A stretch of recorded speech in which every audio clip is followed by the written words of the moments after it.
ఈ యొక్క వైసీపీ నాయకులు సాక్షి పత్రిక వాళ్ళు ఇచ్చే స్టేట్మెంట్లు చూస్తుంటే నిజంగా ఏదైనా చెప్పే అబద్ధాలైనా అతికెత్తట్టుగా ఉండాలి. ఈరోజు జడ్జెస్ బంగళాలకి స్క్వేర్ ఫీట్కి 10,042 రూపాయలు ఖర్చు అవుతుందని పేపర్లు వేశారు. వాళ్ళ దాంట్లో 10,042 రూపాయలు. ఏదైనా స్టడీ చేసి డీప్గా చేయాలి. యాజ్ ఇట్ ఈజ్గా జడ్జెస్ బంగ్లాస్ తీసుకుంటే సివిల్ అండ్ ఆర్కిటెక్చరల్ కన్స్ట్రక్షన్ వర్క్కి 184 కోట్లు 184.25 కోట్లు ఖర్చు అవుతుందని టెండర్లో పెట్టారు. సివిల్ అండ్ ఆర్కిటెక్చర్ వర్క్ అంటే ఆ బంగ్లాల యొక్క సివిల్ వర్క్కి. ప్లంబింగ్ శానిటరీ ఇన్స్టాల్మెంట్ వర్క్కి 20,78,00,000. ఇంటర్నల్ ఎలక్ట్రికల్ వర్క్కి 43.22 కోట్లు. మొత్తం civil, plumbing, sanitary installation, internal electrical వర్క్కి 248.25 కోట్లు. అంటే ఆ బంగ్లాల్లో ఈచ్ బంగ్లా యొక్క కన్స్ట్రక్షన్ ఇంక్లూడింగ్ ఎలక్ట్రికల్ కావచ్చు, ప్లంబర్ కావచ్చు, వీటన్నిటికీ 248.25 కోట్లు. ప్లింత్ ఏరియా తీసుకుంటే 5,82,121 చదరపు అడుగులు. 5,82,121. సో యావరేజ్ని తీసుకుంటే అది స్క్వేర్ ఫీట్కి 4,264 రూపాయలు అవుతుంది. 4,264 రూపాయలు బంగ్లాలు అవి, గ్రౌండ్ ఫ్లోర్, ఫస్ట్ ఫ్లోర్. అయితే ఆ ఏరియాలో ఎక్కడైతే ఈ బంగ్లాలు ఎన్ని కడుతున్నారో ఆ ఏరియాలోను ఆ బిల్డింగ్లోను వాళ్ళు ఎక్స్ట్రా ఐటమ్స్ కొన్ని అడగటంతో అవన్నీ టెండర్లో పిలిచారు. టెండర్ డాక్యుమెంట్లో క్లియర్గా పెట్టారు. అవేంటంటే సీసీటీవీ, ఎఫ్టీటీహెచ్, హెచ్విఏసి, వీటికి 17 కోట్లు. తర్వాత home automation, additional interior works, modular furniture, retrofitting works, వాటికి 33 కోట్లు. Cost of external infrastructure works such అంటే ఆ మొత్తం లేఅవుట్లో రోడ్లు వేయటానికి external sewerage, external water supply, storm water drains, external electrical works including DG sets, ఇవన్నీ చేయటానికి ఒక 95 కోట్లు. ఇవన్నీ కలిసిన మొత్తం తీసుకుని టోటల్ చేసినా కానీ అది మొత్తం 401 కోటి అయింది. 401.37 కోట్లు. ఇవి కాకుండా different taxes, DMF charges, merit charges, తర్వాత జిఎస్టీ. జనరల్గా మనం ఎవరి దగ్గర హౌస్ కొంటుంటే ఆ స్క్వేర్ ఫీట్ చెప్తారు, ప్లస్ దానికి జిఎస్టీ మళ్ళీ కట్టాలా. ఇక్కడ టెండర్లో అది కూడా వచ్చేస్తుంది. ఇవన్నీ వేసుకుంటే 492 కోట్లు. అయితే సాక్షి వాళ్ళు ఇచ్చింది ఏంటంటే 10,042. ఇలా సెక్రటరియట్స్ తీసుకున్న అంతే. సెక్రటరియట్ బిల్డింగ్స్ తీసుకున్న ఏదైతే civil work, electrical work, plumber work తీసుకుంటే అది 4,382. దాన్ని కూడా 9,430గా చిత్రీకరించారు. ఏరియా కూడా 5,90,761 చదరపు అడుగులైతే ఏరియా తగ్గించి 5,28,100 వేసి కాస్ట్ పెంచారు. కాబట్టి నేను అందరికీ చెప్తున్నాను, రాష్ట్ర ప్రజలందరికీ ఆ సాక్షి పత్రిక ఏ రాస్తుందో వాళ్ళకే తెలియదు. ఇవన్నీ యాక్చువల్గా ఏంటంటే యూనిట్ రేటే, ఈపీసీ కాంట్రాక్ట్ కూడా కాదు. ఈపీసీ కాంట్రాక్ట్ కూడా ఎస్ఆర్ రేట్స్ ఏదైతే ఉన్నాయో దాని ప్రకారం ఇచ్చాం. అందువల్ల మరొకసారి రాష్ట్ర ప్రజలందరికీ చెప్తున్నాను, ఈ యొక్క టెండర్లు ఏదైతే ఉన్నాయో ఈ క్వాలిటీగా చేస్తున్నాం. క్వాలిటీగా చేసేటప్పుడు కూడా ఎస్ఆర్ఆర్ రేట్ ఏదైతే 20 మంది చీఫ్ కమిషనర్ రేట్లు ఫైనలైజ్ చేశారో ఐటమ్ వైజు, ఆ రేట్లే టెండర్లో పెట్టాం, వేరే రేట్లు పెట్టలా. ఇది ఐటమ్ రేట్, ఈపీసీ కాంట్రాక్ట్ కూడా కాదు. రేపు ఉదయం వాళ్ళు ఐటమ్స్ ఏదైతే బిగిస్తారో దాని ప్రకారమే పేమెంట్ ఉంటుంది. ఈ విషయాన్ని రాష్ట్ర ప్రజలందరికీ మరొకసారి తెలియజేయాలని తెలియజేస్తున్నాను. Thank you.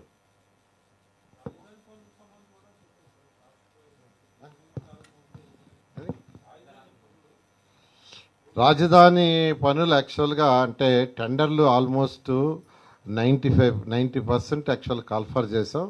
మరొక 10% ఉన్నాయి. అయితే ఎలక్షన్ కమిషను టెండర్లను అవార్డ్ చేయొద్దు, పిలుచుకోమన్నారు. అందువల్ల అన్నీ పిలిచాము. ఎలక్షన్ 8వ తేదీ యాక్చువల్ కోడ్ ఉంది. ఒకవేళ కోడ్ ఈ లోపల తీసేస్తే ఓపెన్ చేస్తాం. లేదంటే అవి కోడ్ అయిపోగానే 8వ తేదీ అయిపోగానే 9వ తేదీ ఆదివారం వచ్చింది. 10వ తేదీ యాక్చువల్గా టెండర్లు ఓపెన్ చేయడం జరుగుతుంది. 11వ తేదీ వాళ్ళకి అవార్డ్ చేయడం జరుగుతుంది. అట్లా ఒక పక్కా ప్లాన్గా ముందుకు పోతున్నాం. అంతేకాకుండా ఈ ప్రాజెక్ట్ మొత్తం సెల్ఫ్ ఫైనాన్స్ ప్రాజెక్ట్. అంతకుముందు జగన్మోహన్ రెడ్డి దీని మీద కూడా పెద్ద కామెంట్ చేశాడు. ఏమని? రాష్ట్ర ప్రజల యొక్క ట్యాక్సులని తీసివి అక్కడ లక్షల కోట్లు ఖర్చు పెడుతున్నారని. కానీ అమరావతి క్యాపిటల్ సిటీ చాలా క్లియర్గా ఆ రోజు డిజైన్ చేసేటప్పుడే దీన్ని ల్యాండ్ పుల్లింగ్లో ల్యాండ్ తీసుకున్నాం. 34,000 ఎకరాలని కేవలం 58 రోజుల్లో రైతులు ఒక్కటంటే ఒక లిటికేషన్ ల్యాండ్ ఇచ్చారు. ఆ రోజు డిజైన్ చేసినప్పుడు ఒక 5,000 ఎకరాలు నెట్ మిగులుతుంది. అంటే వాళ్ళు ఇచ్చే దాంట్లో కానీ ఆల్రెడీ ఉన్న రోడ్లలో మిగిలింది కానీ గవర్నమెంట్ కానీ. దీంట్లో సుమారుగా ఒక 1000 నుంచి ఒక 1,200 ఎకరాలు డిఫరెంట్ కంపెనీస్కి, విట్ కావచ్చు, ఎస్ఆర్ఎం కావచ్చు, అమృత్ కావచ్చు, ఇలా నేషనల్ ఇంటర్నేషనల్ కంపెనీలకి ఇవ్వాలని, హోటల్స్కి, స్కూల్స్కి. మిగతా ల్యాండ్ని యాక్చువల్గా మానిటైజ్ చేసి బ్యాంకుల్లో లోన్ తెచ్చుకొని తర్వాత రేటు పెరిగిన తర్వాత అది అమ్మి తీర్చే పద్ధతి. అంటే రాష్ట్ర ప్రజలు కట్టే ట్యాక్స్లో ఒక్క పైసా కూడా దీని మీద పెట్టకుండా చేయడానికి ఆ రోజు ముఖ్యమంత్రి గారు దీన్ని డిజైన్ చేశారు. అందుకనే ఇప్పుడు కేంద్ర ప్రభుత్వం ఈరోజు హట్కో లోన్ కావచ్చు, ఏడీబీ కావచ్చు, వరల్డ్ బ్యాంక్ లోన్ ఇస్తుంది. అవి తీసుకుంటున్నాం. ప్రాజెక్టుని టేకప్ చేస్తున్నాం. ప్రాజెక్ట్ టేకప్ చేస్తే ల్యాండ్ వాల్యూ ఇంకా పెరుగుతుంది. ల్యాండ్ వాల్యూ పెరిగిన తర్వాత ఆ ల్యాండ్ని ఆక్షన్ వేసి అమ్మి ఆ రీపేమెంట్ చేస్తాం. కాబట్టి రాష్ట్ర ప్రజలందరికీ మరొకసారి చెప్పేది, జగన్మోహన్ రెడ్డి గారు చెప్పినట్టుగా రాష్ట్ర ప్రజల మీద ఒక్క పైసా బర్డన్ ఉండదు. మీరు కట్టే ఏ ట్యాక్స్ ఒక్క పైసా కూడా దీని మీద ఉపయోగించము. ఇది సెల్ఫ్ సఫిషియెంట్ ప్రాజెక్ట్. ఇవాళ బడ్జెట్లో కూడా చాలా క్లియర్గా అది చెప్పడం జరిగింది. అదేవిధంగా యాక్చువల్గా ఈరోజు ముందుకు పోతూ ఉంది. ఈ ప్రాజెక్టు 3 సంవత్సరాల్లో కంప్లీట్ చేయాలని ముఖ్యమంత్రి గారు ఆదేశించారు. ఈ ఎమ్మెల్సీ ఎలక్షన్ రాబట్టి కొద్దిగా మాకు ఒక 1 మంత్ కాస్త దాన్ని టెండర్లు ఓపెన్ చేయడంలో డిలే అయింది. ఈ టెండర్లన్నీ 10వ తేదీ ఓపెన్ చేసి 11వ తేదీ వాళ్ళకి ఆర్డర్స్ ఇచ్చి బహుశా 15-16 తేదీల్లో మంచి రోజు చూసి యాక్చువల్గా వర్క్ స్టార్ట్ చేయడం జరుగుతుంది.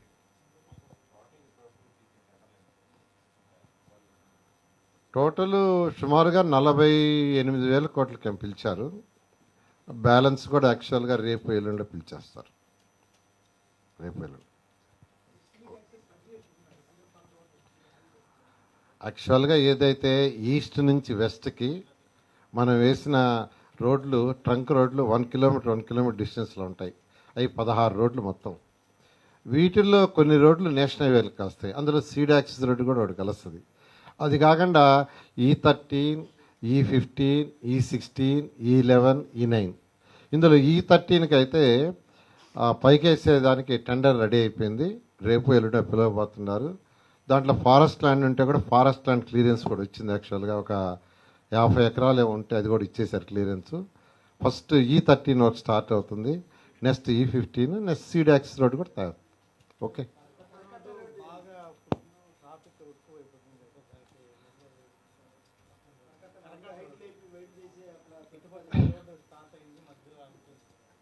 కరకట్ట రోడ్డు యాక్చువల్గా ఏంటంటే మొన్నే ఫైనల్ చేశారు. అది ఇరిగేషన్ డిపార్ట్మెంట్ వాళ్ళతో కూర్చొని ఇరిగేషన్ డిపార్ట్మెంట్, సిఆర్డీఏ, ఏడీసీ కూర్చొని డిస్కస్ చేశారు. ఫైనల్గా 2 పక్కల వాల్ కట్టేటట్టుగా, ఏది ఆర్సీసీ వాల్ కట్టేటట్టుగా యాక్చువల్గా అది 4 లైన్ రోడ్ కింద యాక్చువల్గా డిసైడ్ చేశారు. టెండర్ బహుశా ఒక 1 వీక్ లోపలే దాన్ని కూడా పిలుస్తారు. పిలిచి అది కూడా టేకప్ చేయడం జరుగుతుంది.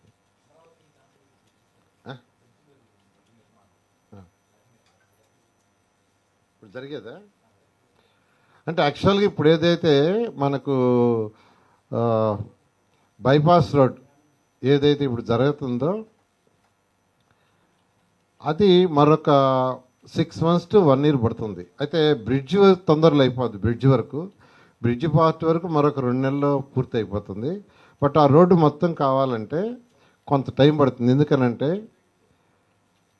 మనం వేసిన ఈస్ట్ వెస్ట్ ట్రంక్ రోడ్స్ అన్నీ 1 kilometer డిస్టెన్స్. ఈస్ట్ అయినా అన్ని రోడ్లు 1 kilometer స్ట్రైట్ రోడ్స్, వెస్ట్ అయినా 1 kilometer స్ట్రైట్ రోడ్స్.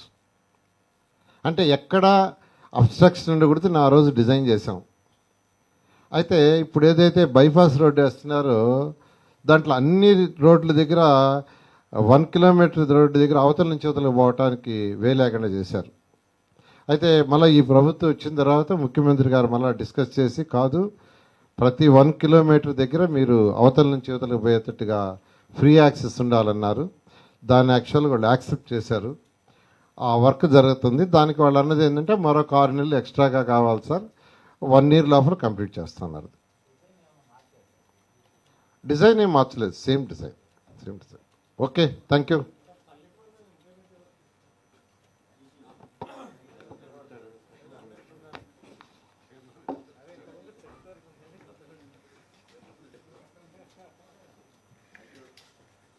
ప్రవేశపెట్టడం జరిగింది.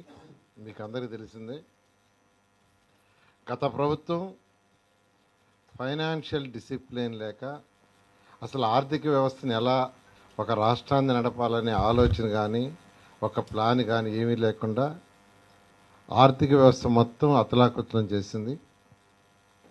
ఆఖరాకి సెంట్రల్ గవర్నమెంట్ ఇచ్చే 15th ఫైనాన్స్ డబ్బులు కూడా ఈరోజు డైవర్ట్ చేయటం. అదేవిధంగా మున్సిపల్ శాఖ తీసుకుంటే మున్సిపల్ శాఖలో ప్రజలు అంటే ప్రతి మున్సిపాలిటీ, అది నగర పంచాయతీ కావచ్చు, మున్సిపాలిటీ కావచ్చు, కార్పొరేషన్ కావచ్చు, చట్టం ప్రకారం కేంద్ర చట్టం కానీ రాష్ట్ర చట్టం ప్రకారం ఏంటంటే అది స్వపరిపాలన. అంటే వాళ్ళ ఏరియా డెవలప్ చేసుకోవడానికి వాటర్ కావచ్చు, లేదా శానిటేషన్ కావచ్చు, లేదా డ్రైన్స్ కావచ్చు, లైట్స్ కావచ్చు, అవన్నీ చేసుకోవటానికి వాళ్ళు అక్కడ ట్యాక్సులు కలెక్ట్ చేసుకొని కౌన్సిల్లో పెట్టుకొని కౌన్సిల్ ఏం అవసరమో దాని ప్రకారం నిర్ణయించే అధికారం వాళ్ళకుంది.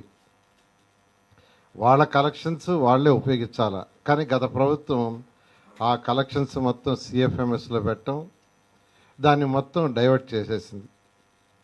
డైవర్ట్ చేసి ఈరోజు మున్సిపాలిటీలో అక్కడికి బ్లీచింగ్ పౌడర్ వాడటానికి కానీ ఆయిల్కి కానీ దానికి కూడా కొన్ని మున్సిపాలిటీలో డబ్బులు లేకుండా చేసింది. అలా ఆర్థిక వ్యవస్థ అన్ని డిపార్ట్మెంట్లు సర్వనాశనమే. అయితే ఈ ప్రభుత్వం వచ్చిన తర్వాత ముఖ్యమంత్రి గారికి ఉన్న అపార అనుభవంతో ఈరోజు ఒక్కొక్కటిని ముందుకు తీసుకొస్తూ ఆర్థిక వ్యవస్థని గాడిలో పెడుతున్నారు. ఇప్పుడు నా శాఖ తీసుకుంటే మున్సిపల్ శాఖకి April 1st నుంచి, రాబోయే April 1st నుంచి ఏ మున్సిపాలిటీకి వచ్చే కలెక్షన్స్ ఆ మున్సిపాలిటీలో వాళ్లే ఖర్చు పెట్టుకునేటట్టుగా ఈరోజు క్లారిటీగా బడ్జెట్లో కూడా చెప్పడం జరిగింది. ముఖ్యమంత్రి గారికి ప్రత్యేకంగా ఈ విషయం నేను ధన్యవాదాలు తెలియజేస్తున్నాను. ఈరోజు బడ్జెట్ తీసుకుంటే 3,22,359 కోట్లతో బడ్జెట్ పెట్టారు. దీంట్లో అన్నిటికంటే ఇంపార్టెంట్ ఏంటంటే అందరికీ తెలిసిందే, నా శాఖకు సంబంధించి 13,862 కోట్లు మున్సిపల్ శాఖ కేటాయించారు. అందులో 6,000 కోట్లు యాక్చువల్గా సిఆర్డీకి అలాట్ చేయడం జరిగింది. అన్నిటికంటే ఇంపార్టెంట్, ఎలక్షన్స్కి ముందు ఏదైతే ప్రజలకి ప్రామిస్ చేశామో